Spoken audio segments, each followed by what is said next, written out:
Advocate गुलाब चंद्र ने बताया कि एमओयू है, करीब 150 एमओयू है स्टेट सरकार और कंपनियां के बीच में, स्टेट सरकार और एमएनसी के बीच में, मल्टीनेशनल कंपनियां के बीच में। अब देखिए झारखंड में शेड्यूल्ड एरिया है, शेड्यूल्ड एरिया शेड्यूल 5, शेड्यूल 5 का मतलब है ट्राइबल एडवाइजरी काउंसिल। कोई भी इकोनॉमिक डेवलपमेंट प्रोग्राम लेने के पहले ट्राइबल एडवाइजरी काउंसिल का परमिशन लेना जरूरी है, ठीक है। सेकेंड, पेशा कानून जो शेड्यूल्ड एरिया के बारे में है, पेशा कानून के अनुसार कोई भी इकोनॉमिक डेवलपमेंट करने के पहले ग्राम सभा का इजाजत लेना चाहिए, ठीक है। ये दो कानून खास कानून है झारखंड शेड्यूल्ड एरिया के लिए है। अब सरकार जब ये एमओयू करते हैं, ना ग्राम सभा का अनुमति लेके, ना ट्राइबल एडवाइजरी काउंसिल का इजाजत लेके, बराबर। तो एक एमओयू लेना, तो 2011 या 2012 का एक एमओयू लेना, एक बड़ा सा मत लेना जो टाटा कंपनी है, मिटल लॉ कंपनी, उसका मत लेना, क्योंकि 10 साल एकदम दब जाएगा नाम देखते हुए। एक मीडियम लेवल कंपनी का एमओयू लेना, एक ही एमओयू लेना, और उस गांव का एमओयू लेना जहां पे लोग मजबूत हैं। वो पैसा लेगा, ऐसा खत्म करेगा, ऐसा नहीं है, मतलब केस खत्म करेगा, लेकिन ऐसे लोग लेना जो मजबूत हैं। और एक एमओयू पकड़ के सुप्रीम कोर्ट में डायरेक्टली हम लोग जनहित याचिका दाखिल करेंगे कि ये एमओयू को रद्द करो, ये पेशा खिलाफ है, ये शेड्यूल 5 संविधान खिलाफ है। एक एमओयू को कैंसिल करने के बाद सारे एमओयू के ऊपर इसका इफेक्ट पड़ेगा, ठीक है। एक जनहित याचिका हो गया, कौन करेगा ये? कौन करेगा? रमेश आपको करना पड़ेगा या गुलाब चंद्र को करना पड़ेगा? कौन करेगा? आपके पास 150 एमओयू तो है ना, कॉपी है एमओयू का, वो एमओयू का कॉपी हमें मिल सकता है, कलेक्ट कॉपी है और 150 एमओयू, उसमें से एक पकड़ना 2011 या 2012 करोगे जनहित याचिका, कौन करेगा? भाई साहब देखो, बोलने से कुछ फायदा नहीं है, करना है तो कौन करेगा? हम तो हाईकोर्ट में जाएंगे, चिंता मत करो, लेकिन कौन पूरा हकीकत जमा करेगा? Supreme court. हाँ मैं करूंगा खुद, लेकिन कौन आएगा मेरे पास और बताएगा कि ये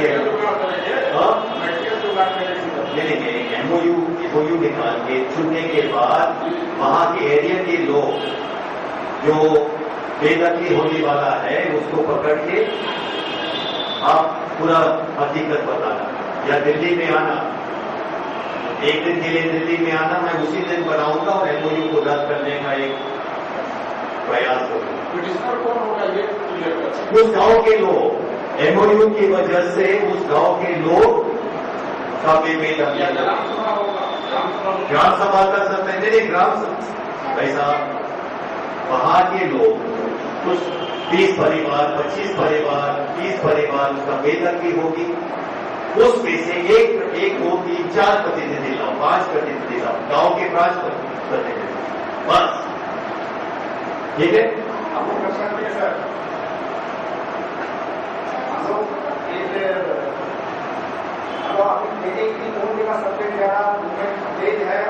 उसी एरिया से देखो, हाँ, लेकिन क्या है, मूवमेंट से कनेक्ट मत करना, नहीं तो मूवमेंट के ऊपर असर पड़ेगा, केस हो जाएगा। तो एक छोटा गांव लेना जहां असर पड़ने वाला है, समझे ना, लेकिन लोग मजबूत है, उसके 4 प्रतिनिधि लाना और ये एमओयू लाना और हम लोग करेंगे। देखो क्या है, बात करने से कोई फायदा नहीं है, लेकिन हर वर्कशॉप में जाएंगे, हर वर्कशॉप में होते रहेगा और ऐसा बेदखली होते रहेंगे। कौन करेगा? रमेश आप करोगे? हाँ आप करोगे? रमेश नाम किसका नाम है? रमेश आपका नाम है, रमेश आप करोगे ना? और क्या, ठीक है। एक दूसरा है ये विस्थापित हुआ लोग, जैसे आपने बताया, ठीक है, सिंपल बातें हैं। मैं उदाहरण दे दूंगा आपको, टेरी के विस्थापित हुआ लोग, टेरी का मुतला कर डैम बनाया, सरकार ने कहा कि सबको दिया, जमीन दिया, पैसा दिया, मुआवजा दिया, ये दिया, केंद्र सरकार ने सुप्रीम कोर्ट में एफिडेविट दिया, सब हो गया, पूरा हो गया, इतना 500 करोड़ रुपया खर्च किया। हम लोगों ने क्या किया, 175 गांव है, 5 लोगों का टीम बनाया, उसमें वकील थे, कुछ विद्यार्थी थे, लैपटॉप थे, गांव गांव गया 1 महीने के लिए। इस गांव में गया, पूरा डिटेल लिखा, इस आदमी को जमीन नहीं मिला, इस आदमी को पैसा नहीं मिला, इस आदमी को ये नहीं मिला, समझ में आया। पूरा कवर करने के बाद एक रिपोर्ट बनाया, रिपोर्ट बना के सुप्रीम कोर्ट में दाखिल किया, और वो केस रिहैबिलिटेशन का केस करीब 1 साल से चल रहा है, और कुछ 400-500 और लोगों को पैसा मिला और 400-500 लोगों को मिलेगा, समझ में आया।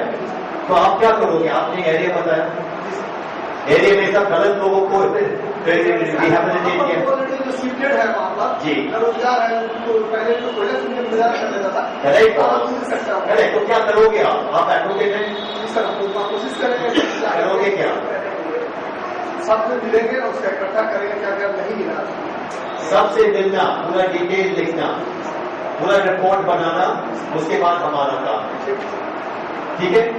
आपने पूछा क्या होना चाहिए, रिहैबिलिटेशन साइट में क्या होना चाहिए, सबसे पहले जगह होना चाहिए, पीने का पानी मिलना चाहिए, टॉयलेट होना चाहिए, जो अहम बातें हैं, नजदीक में स्कूल तो होना चाहिए, दवाखाना नजदीक में होना चाहिए, और क्या, ऐसा नहीं कि जानवर जैसा रहेगा, समझते हैं। तो ये सारी चीजें होना जरूरी है। तो आप केस करोगे, दलित बस्ती को निकाला, फैक्ट फाइंडिंग करना, रिपोर्ट निकालना, रिपोर्ट निकालने के बाद हमारा काम है रिजल्ट निकालना, हाईकोर्ट से या सुप्रीम कोर्ट से, रिजल्ट हमारा काम, हमारा रिजल्ट निकालना, ठीक है। फिर आपने बताया गुलाब चंद्र की दामोदर रिवर और ये क्या है, सूर्य रेखा, सवर्ण रेखा, ये नदी पोल्यूटेड हो गया, पोल्यूटेड हो गया ना, उस एरिया में आप जाके फैक्ट फाइंडिंग करना, पानी निकालना, उसका बॉटल में रखना, फोटोग्राफ निकालना। आपके एरिया में एक एनवायरमेंट इंजीनियर, वाटर पोल्यूशन जैसा है उसका इंजीनियर हम भिजवा देंगे, वो भी आपके सैंपल लेगा पानी का, ठीक है। कैसा मतलब नदी में सब पूरा गंदगी जाती है ना, पूरा उसका फोटो निकालना, रिपोर्ट बनाओ, कंपनी के खिलाफ केस होगा, कंपनी के खिलाफ केस होगा, कंपनी को अगर हमें बंद नहीं कर सकता है तो उसको सताना, कानूनी तरीके से उसको सताना और परेशान करना, ये हमारा काम है, ठीक है। उससे अगर भी और मामला है जो शायद प्रदूषण इस तरह है कि आप 1 सेकंड में रोड पे पूरा वो एयर पोल्यूशन जो डस्ट है वो एक बार उस एरिया में उस एरिया में एक इंजीनियर आएगा, ठीक है, वो हवा का सैंपल लेगा, सैंपलिंग करेगा और फिर केस करेगा कंपनी के खिलाफ। लेकिन अभी सहन मत करो बॉस, कल से हम लोग सुनते रहा कि ये दिक्कत है, ये दिक्कत है, ये दिक्कत है, ये दिक्कत है। अभी ये सेमिनार जाने के बाद अभी दूसरा सेमिनार में हम जाएंगे तो बोलेगा कि ये काम करो, हमारा भी जिम्मेदारी देगा, आपका भी जिम्मेदारी।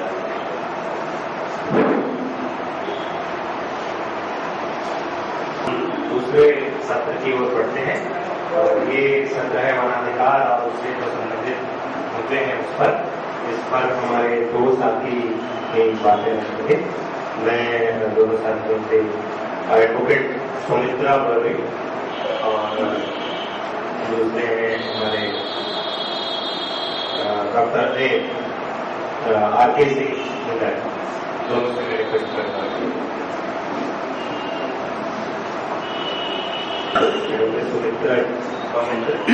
सुमित्रा जी से रिक्वेस्ट करना कि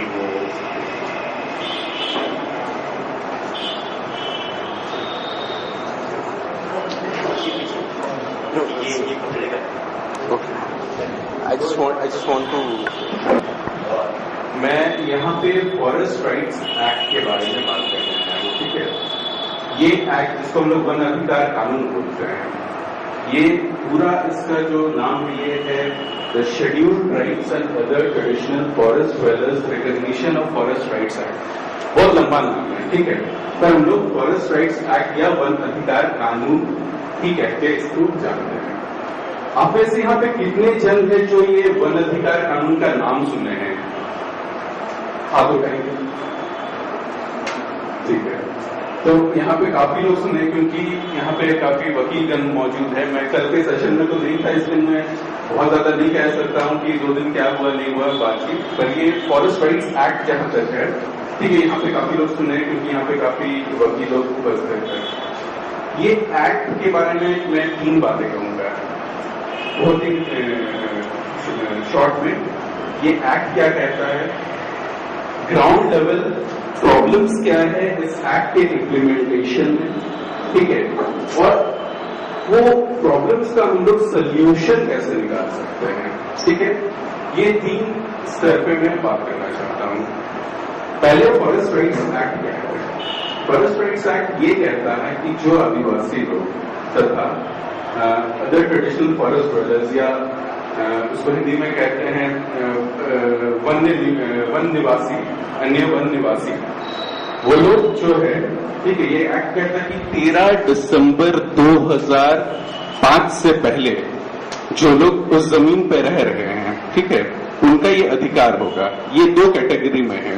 ट्राइबल्स लोग के लिए है 13 दिसंबर 2005 से पहले अगर वो लोग रह रहे, दे हैव ए राइट, और दूसरे है अदर ट्रेडिशनल फॉरेस्ट ड्वेलर्स, उनके लिए कहा गया है कि उनकी 3 पीढ़ी, ठीक है, 3 पीढ़ी, एक पीढ़ी यहाँ पे 25 इयर्स बोल के डिस्क्राइब किया गया है। 3 पीढ़ी से अगर वो उस जमीन पे रह रहे तो बहरहाल उनका राइट है टू गेट द लैंड, ठीक है, पट्टा मिलता है यहाँ पे। अब ये जो राइट है, ठीक है, ये कैसे मिल सकता है आपको? इसके लिए गवर्नमेंट फॉर्म्स दे रही है। There are 2 kind of forms. ये राइट भी फिर 2 पार्ट में इट्स बेसिकली डिवाइडेड। एक है इंडिविजुअल राइट्स, ठीक है, इंडिविजुअल मतलब व्यक्तित्व, जो एक व्यक्ति का जो राइट है वो है, और एक है community right towards the forest resources and जो भी गांव में है, ठीक है। तो it's basically divided into 2 parts, एक इंडिविजुअल का राइट, एक कम्युनिटी का राइट, ठीक है। अब ये मिलेगा कैसे? इसके लिए गवर्नमेंट फॉर्म्स दे रही है, ठीक है। वो फॉर्म है, एक है यहाँ पे ज्यादातर बोला जाता है पीला फॉर्म और गुलाबी फॉर्म कहते हैं। यहाँ पे पीला फॉर्म है इंडिविजुअल राइट्स के लिए और गुलाबी फॉर्म है कम्युनिटी फॉरेस्ट राइट्स के लिए, ठीक है। तो ये तो रहा एक प्रोसेस। फिर आगे इसमें अप्लाई कैसे करेंगे? तो जो भी बेनिफिशियरी होता है इसमें, ये बेनिफिशियरी फॉर्म फिलअप करता है, वो ग्राम सभा में देता है, ग्राम सभा से ये फॉरवर्ड होता है सब डिविजनल लेवल कमेटी, ठीक है, उसमें एसडीओ हेड होते हैं और भी कुछ मेंबर्स होता है। फिर फाइनली ये जाता है डिस्ट्रिक्ट लेवल कमेटी में, जहां पे फाइनली इनको राइट्स मिलता है, ठीक है। तो ये इन शॉर्ट ये प्रोसेस है, ठीक है, राइट्स है इनका। अब एक्ट है, राइट्स है, प्रोसेस है।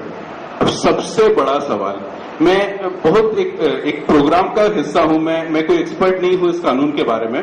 मैं एक छोटे से प्रोग्राम से एसोसिएटेड था झारखंड में, और मैंने लगभग 2 साल करीब बिताया है ऑन फील्ड, थोड़ा बहुत मतलब कोर्स में इस इश्यू से रिलेटेड, एंड जो भी मैंने अपने पर्सनल एक्सपीरियंस से गैदर किया है फील्ड में, वो प्रॉब्लम्स मैं आपके सामने शेयर करना चाहता हूं, ठीक है। एक्ट तो सबको हम लोग पढ़ सकते हैं, इंग्लिश में, हिंदी में, सब में अवेलेबल है, हम लोग देख के समझ सकते हैं जो भी बेसिक चीजें हैं। सबसे बेसिक प्रॉब्लम, कानून तो बन जाता है पर कानून के बारे में किसी को पता ही नहीं रहता है। जब हम लोग गांव जाते थे और पूछते थे लोगों से कि आप लोगों को पता है वन अधिकार कानून क्या है, तो आधे से ज्यादा लोग तो मतलब ब्लैंकली देखते थे हम लोग की तरफ। उन लोगों को पता ही, समझ में ही नहीं आता था कि ये बात क्या कह रहे हैं। जहां पे थोड़े से कुछ एक्टिविस्ट लोग हैं, थोड़ा काम करते हैं फील्ड लेवल में, वो लोग समवॉट बता देते थे, हाँ फॉरेस्ट राइट्स एक्ट के बारे में सुने हैं, ऐसा कोई कानून आया है, बस इतना ही उन लोगों को पता है। कि हम लोग को पता है कि सरकार जमीन दे रहा है, बस इतना ही, कि जमीन मिल रहा है, बस इतना ही वो जानते थे, ठीक है। तो सबसे बड़ा जो प्रॉब्लम है ये सिर्फ इंडिविजुअल। अब ये कम्युनिटी फॉरेस्ट राइट्स के बारे में फिर वो ज्यादा नहीं जानते थे कि एज ए कम्युनिटी, एक समाज को भी एक राइट है फॉरेस्ट में, वो इतना समझते नहीं थे। वो लोग खाली इतना ही समझते थे कि जमीन मिल रहा है हम लोग को, तो सबसे बड़ा प्रॉब्लम जो यहाँ पे था वो है अवेयरनेस। कानून बन जाता है, अगर लोगों को पता ही नहीं है, जिसको मिलने वाला है कि ऐसा कोई कानून है, मेरा राइट है, तो फिर कानून बनाने का फायदा क्या है? तो first and foremost thing awareness का प्रॉब्लम। सेकंड, अब जिन लोगों को पता था, ठीक है, सेकंड प्रॉब्लम आया कैसे फॉर्म्स फिलअप करें। ठीक है, अब फॉर्म्स आप लोग विश्वास नहीं कीजिएगा, वहां पे इनिशियली जब ये शुरू हुआ फॉर्म्स मिलना, एक तो पहले फॉर्म मिलता ही नहीं था क्योंकि सरकार चाहती ही नहीं थी कि लोगों को जमीन मिले, राइट्स मिले। तो पहला प्रॉब्लम यह है कि फॉर्म ही नहीं देते थे, पर प्रोटेस्ट हुआ काफी, गवर्नमेंट को लिखा गया, गवर्नमेंट ने फॉर्म देना शुरू किया। और मजेदार चीज सुनिए, वो फॉर्म जो फ्री में मिलना चाहिए वो 500 रुपए 1000 रुपए तक में बिक रहे थे।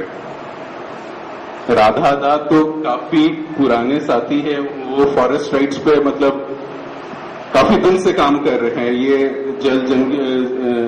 जमीन जंगल से संबंधित इनका काफी ज्यादा एक्सपीरियंस है, तो ये और भी ज्यादा घटनाएं बता सकते हैं आपको, पर मेरा जो शॉर्ट एक्सपीरियंस है मैं शेयर करना। वहां पे लोग कह रहे थे कि वो फॉर्म्स बिक रहे थे 500-1000 रुपए में, जो फ्री में मिलना चाहिए। पहला प्रॉब्लम। सेकंड, प्रोसीज्योर के बारे में किसी को पता ही नहीं है, फॉर्म्स देना कहाँ है, नहीं देना है। ठीक है, अब ग्राम सभा में देना है, कोई यहाँ ग्राम सभा से जाना है सब डिविजनल लेवल कमेटी, कोई जाके ब्लॉक ऑफिस में जमा कर आता है। वहां पे एक कॉमन चीज है, कुछ भी होता है सबके ब्लॉक ऑफिस में चले जाते हैं, वहीं पे सब जमा करते हैं। तो सेकंड है अवेयरनेस के बारे में और ये प्रोसीजर के बारे में जानने का। ठीक है, एंड ये सब बेसिक प्रॉब्लम्स है। तो हमारा एक ही ये है कि ये लॉ को अगर इम्प्लीमेंट कराना है, पहले तो गांव-गांव में जाके ये चीज गवर्नमेंट को कहीं ना कहीं इनिशिएटिव लेना है कि लोगों को पता चले कि ऐसा एक कानून भी है। ठीक है, सेकेंडली अब ये फॉर्म्स का प्रॉब्लम कहीं ना कहीं से खत्म हो चुका है। ठीक है, अब फॉर्म्स मिल भी रहे और निःशुल्क मिल रहे हैं। थर्ड है प्रोसीज्योर में हेल्प करना है लोगों को। ठीक है, अब नेक्स्ट प्रॉब्लम है जो लोग फॉर्म जमा भी कर रहे हैं, बिलीव मी 90% ऐसे लोग हैं जिनके फॉर्म्स रिजेक्ट हो जाते हैं। रिजेक्ट हो जाते हैं, कुछ ना कुछ एक टेक्निकल या लीगल फ्लॉ निकालते हैं। ठीक है, रिजेक्ट हो जाता है। अगर मिलता भी है तो व्हाट दे क्लेम, किसी को आइडिया कितना मैक्सिमम लैंड मिल सकता है एक जन को? Up to 10 acres. ठीक है, 4 हेक्टेयर्स कहते हैं, पर 10 एकर्स यहाँ के स्टैंडर्ड मेजरमेंट के हिसाब से। पर हाँ, ये नहीं है कि मतलब कोई भी है उसको 10 एकड़ ही मिलेगा, वो जितना उसका मतलब बेसिकली कब्जा में था या जितना वो यूज कर रहा था उतना ही एंटाइटलमेंट होगा। अगर वो 10 एकड़ तक है तो ठीक है, 10 एकड़ से ज्यादा हुआ तो 10 एकड़ तक, या उससे कम हुआ तो जितना कम है उतना ही मिलेगा। ठीक है, तो ये है उसका राइट। अब सो बेसिकली यहाँ प्रोसीज्यूरल डिफिकल्टीज आ रहा है इंप्लीमेंट करने में। ठीक है, और जिसका जितना एंटाइटलमेंट है वो उतना मिल नहीं रहा है किसी को, क्योंकि सरकार चाहती ही नहीं है। अब नेक्स्ट प्रॉब्लम, अब यहाँ पे है कि जो लोग क्लेमेंट्स है, ठीक है, सरकार कहीं ना चाहती है कि उन लोगों को दबाया जाए। तो सबसे आसान तरीका होता है उन लोगों को रोकने के लिए या उन लोगों को दबाने के लिए कि एक झूठा सा केस दायर कर दे। ठीक है, सेक्शन 33, 41, 42 इंडियन फॉरेस्ट एक्ट, कुछ एक सेक्शन लगा दिया, पेड़ काटा, झाड़ी काटा, ठीक है, ऐसे कुछ मुकदमे उनके ऊपर चला दे, तो कहीं ना कहीं it acts as a deterrent, उनको रोक रहा है अपने राइट्स को क्लेम करने के लिए। ये सबसे कॉमन चीज है। अब कोई भी गांव में जाइए, राधा दा खुद लाइव एग्जांपल्स दे देंगे कि जो लोग वहां पे एक्टिविस्ट लोग हैं या जो लोग थोड़ा बढ़ चढ़ के चाह रहे ये कानून आए, इसका इम्प्लीमेंटेशन हो, लोगों को अवेयर कर रहे हैं, सबसे पहले तो उनके ऊपर केस हो जाता है। और क्या है, कौन देखने जा रहा है? एक पेड़ कट रहा है, झाड़ी काट रहा है, कोई आदमी को तो नहीं मार रहा है, पर हम लोग का कानून ऐसा है। ठीक है, नॉन अवेलेबल सेक्शन है, तो पेड़ काट रहा है। भाई कोई भी पेड़ काट के तो क्या है, एक सीजर लिस्ट बनाना कौन सा मुश्किल काम है? 2 विटनेस खड़ा करना, फॉरेस्ट डिपार्टमेंट का एक गार्ड को खड़ा करना, क्या मुश्किल काम है? मेरे पास ऐसे केसेस भी आए थे, कुछ को मैंने बेल कराया, कुछ को नहीं करा सका मैं बेल। ठीक है, एक हमारे पास एक केस आया था सरायकेला खरसभा का, तो मैंने उसको उसमें PIL नहीं किया, तो उसमें था केस की वो लोग अपना क्लेम फॉर्म्स भर चुके थे। ठीक है, उसके बावजूद सरकार आती है और इनक्रोचर कहते हुए उनके घर को बुलडोजर से तबाह कर देती है। तो ये केस मैंने हाईकोर्ट में फाइल किया कि जब मेरा ऑलरेडी क्लेम पेंडिंग है, ठीक है, अभी तक उसका डिस्पोजल नहीं हुआ है, तो गवर्नमेंट ऐसा स्टेप्स कैसे ले सकती है। तो प्रॉब्लम यहां पे ये होता है, कोर्ट्स भी बहुत ज्यादा ये सब मामले में इंटरफेयर नहीं कर रहा है। मुझे यही एडवाइस दिया गया कि अल्टीमेटली इसको डिस्पोज कर दिया, डिस्पोज नहीं किया, डिस्पोज की कर दिया गया, ये कहते हुए कि मैंने उसमें 2 प्रेयर किया था। एक, मेरा क्लेम फॉर्म्स को जल्दी से जल्दी एक्सपेडाइट किया जाए कि जल्दी से जल्दी जो भी है आप लोग इसका रिजल्ट दें हमें। और second, I prayed for compensation. High court ने कहा कि मैं अगर आपको कंपनसेशन देता हूं तो फिर वो आपका क्लेम फॉर्म को लेकर प्रॉब्लम, हाईकोर्ट कह रहा है मैं कंपनसेशन डायरेक्टली ग्रांट नहीं कर सकता हूं। जैसा कि नहीं, आप लोग जाइए अप्रोप्रिएट अथॉरिटी के यहाँ अप्रोच कीजिए, तब शायद आपका ये एक्सपेडाइट भी हो जाएगा जल्दी से जल्दी, और आपको जो कंपनसेशन आप लोग क्लेम कर रहे हैं वो भी आपको मिल जाएगा। तो हाईकोर्ट भी बहुत ज्यादा इंटरफेयर नहीं करना चाह रहा है, गवर्नमेंट तो खैर करना ही नहीं चाहता, अवेयरनेस चाहता ही नहीं है। तो ये है प्रॉब्लम। अब हम जानना चाहेंगे आप लोग से इसका सल्यूशन कैसे निकल सकता है। मैंने 3 बेसिक प्रॉब्लम्स बताया, एक है अवेयरनेस, सेकंड है करप्शन, थर्ड है फॉल्स केसेस। ठीक है, ये 3 सबसे मेजर प्रॉब्लम्स हमको दिखा है गांव में।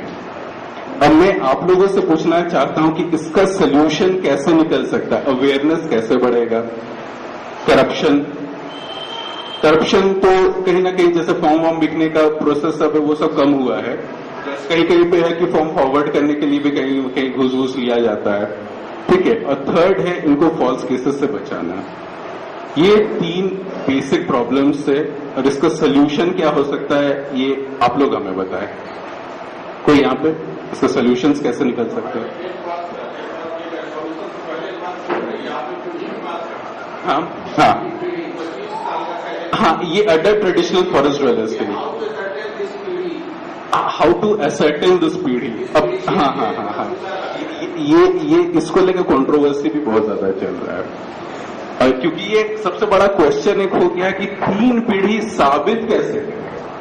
ठीक है, उसके लिए कोई गवर्नमेंट अगर रिकॉर्ड है आपके पास, उस तरह का डॉक्यूमेंट्स है, प्लस गांव के जो बूढ़े बुजुर्ग हैं, ठीक है, वो लोग, या ग्राम सभा में जो बूढ़े बुजुर्ग हैं वो लोग भी अगर ऐसा लिख के देते हैं कि हमेशा सारा चीज डॉक्यूमेंट्री नहीं रहता है। एक फॉरेस्ट राइट्स के बारे में और एक चीज मैं बताना चाहता हूं, जो सचमुच इंटीरियर में फॉरेस्ट ड्वेलर्स हैं, ठीक है, लेकिन वो लोग कभी कागज भी शायद ठीक से नहीं देखे होंगे, उनके पास सरकारी दस्तावेज मिलेगा कहां से। ये जो क्लेम फॉर्म्स भरते हैं, यहाँ पे मैंडेटरी क्या कर दिया है उनके लिए कि उनको जाति प्रमाण पत्र देना होगा और आवासीय रेसिडेंशियल सर्टिफिकेट जिसको हम लोग बोलते हैं, ये फॉर्म्स, ये सारे सर्टिफिकेट उनको देने पड़ते हैं। तो कहीं ना कहीं इनको मतलब ये फॉर्म्स बनवाना सबसे बड़ा मुश्किल काम है, क्योंकि जो इंटीरियर में रहते हैं वो लोग सरकारी ऑफिस को कभी देखे ही नहीं। ये लोगों को कहां से रेसिडेंशियल सर्टिफिकेट और जाति प्रमाण पत्र कहां से लोगों को मिलता है। और एक प्रॉब्लम आया था, हम बता रहे हैं, वहां पे आमीन का प्रॉब्लम, वहां पे मेजरमेंट करवाने के लिए जो सरकारी आमीन है वो लोग घूस लेते हैं। सर, ये कानून कहता है कि जो भी लैंड मेजरमेंट होगा, ठीक है, इसलिए फ्री में होगा, ठीक है, पर सरकारी आमीन मिलते नहीं थे, प्राइवेट वालों को पैसा देना पड़ता था। अगर सरकारी वाले आते थे तो सही तरीके से भैया नापी करना मेरा, वरना तो धमकी देते थे कि आपका जितना है उतना काट देंगे, पूरा नहीं देंगे, तो उनको घूस देना पड़ता था। ये सारा बेसिक प्रॉब्लम आता है। ठीक है, अगर मैं इसका प्रॉब्लम डिस्कस करने लगूँ तो शायद 2-3 घंटे बीत जाएंगे अभी, पर मैं शॉर्ट में रख रहा हूँ। ठीक है, तो यहाँ पे मेरा क्वेश्चन इतना ही है, या मैं कहना चाहता हूँ कि इसका सॉल्यूशन कैसे निकलेगा। ठीक है, तो आप लोग बात समझ में आती है कि एक इसका काउंटर रिप्लाई है। अगर आप एक पीढ़ी के लिए कोई डॉक्यूमेंटेशन नहीं हुआ है, कोई तैयारी नहीं हुई है, तो फॉरेस्ट वाला बताए कि पीढ़ी 25 साल से पहले कहाँ रहे, आसमान से तो डरती नहीं। इसका काउंटर रिप्लाई यही होगा। और अगर नहीं आपकी वजह से तुम फेक बोल रहे हो, झूठ बोल रहे हो, तब यही करने वाले ह्यूमन राइट्स वाले वहां जाएंगे, फैक्ट फाइंडिंग करेंगे, वीडियोग्राफी करेंगे, वहां के लोगों का रिकॉर्डिंग करेंगे, और जब फॉरेस्ट वाला इस पर उंगली रखेगा तो बताया जाएगा कि इससे पहले कहा। अगर झूठा क्लेम करने के आया इससे पहले इसकी पीढ़ी कहाँ थी, ये बताओ। ये उम्र कहाँ तक, कहाँ से आई, कहाँ पर ये पड़ा होगा, कहाँ पैदा हो, तुम्हें बता दो। जब यहाँ पर नहीं तो इस तरह से उसको काउंटर रिप्लाई करके उसको रिटर्न किया जा सकता है। सब क्या है कि मुखर वक्ता होने की जरूरत है। हाँ, मतलब ये हम लोग कह रहे हैं कि ग्राम सभा को पावर है, ठीक है, ग्राम सभा को पावर है, ये राइट वो पर्सन एविडेंस देने का कि वो 3 पीढ़ी से है वहां पे, ठीक है, ये राइट है ग्राम सभा का। और फिर कोई सोल्यूशन देना चाहता, एक और अपना अधिकार बन सकता है, तरीका है कि हम जहाँ पे रह रहे हैं उस जगह पे जब से रह रहे हैं तो वहाँ पर एक पेड़ लगाते हैं। अगर वो पेड़ हमारा 60 साल पुराना हुआ तो हम 60 साल पुराने हुए तो हमारे पेड़ नहीं हुआ। एक तो वो हमारा एक बहुत बड़ा चीज हो सकता है। दूसरा एक चीज होता है कि ब्लॉक के द्वारा लैंड का सर्वे हो या वन का सर्वे हो, तो उस जगह पे हम अपनी उस जमीन का बार बार जिक्र करेंगे कि ये हमारी जमीन कुछ देनी है, ये हमारा, यहाँ पर मेरा भगवान है, यहाँ सरनाथ देवता है, वन का देवी है, हमारा भगवान है, यहाँ पर हम हमेशा संजोग से आ रहे हैं। उसको जब जिक्र करते जाएंगे तो वो चलते चलते में प्रखंड भी है। लीगल नोटिस कुछ सोल्यूशन है, राइट वो भी करके देखेंगे किसी किसी में लीगल नोटिस ऐसे मुद्दों के लिए फैक्ट फाइंडिंग तो सबसे जरूरी है। इसके बाद जहाँ तक अवेयरनेस का सवाल है तो ऐसे बहुत सारे अवेयरनेस प्रोग्राम होते हैं।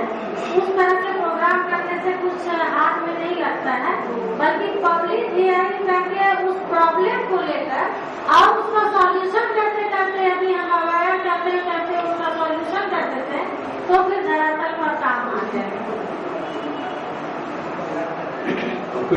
एंजल सेटलमेंट का जो बच्चा होता है जो 30-32 में कम्प्लीट होता है, उस सर्वे के लिए आपका अगर रिपोर्ट है, आपका बच्चा है, वो भी ये शो करता है। पर वही डॉक्यूमेंटेशन का हमेशा प्रॉब्लम आ जाता है, ठीक है। तो ये कुछ सोल्यूशन हमने सुने, पर सबसे फर्स्ट एंड फॉरमोस्ट सोल्यूशन इसका इतना ही है, मास अवेयरनेस। मास अवेयरनेस हर एक गांव में जा जाके इंटीरियर, और ये काम गवर्नमेंट प्लस हमारा है, ये मिलकर हम लोग को फर्स्ट करना होगा। लोगों को पता तो चले कि कानून है क्या।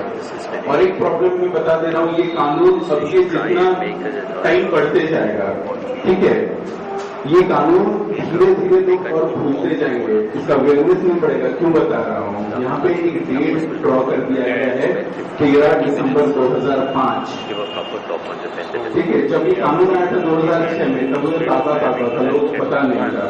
पर हम लोग जितना डिले करेंगे कहीं ना कहीं इसका इम्पैक्ट कम होता जाएगा। इसलिए जरूरी है कि गवर्नमेंट के साथ कहीं ना कहीं इंटरैक्शन करके इंटीरियर एरियाज तक लोगों तक पहुंचे ये कानून क्या है। और सिर्फ सेमिनार से रेस्पेक्ट नहीं होना चाहिए।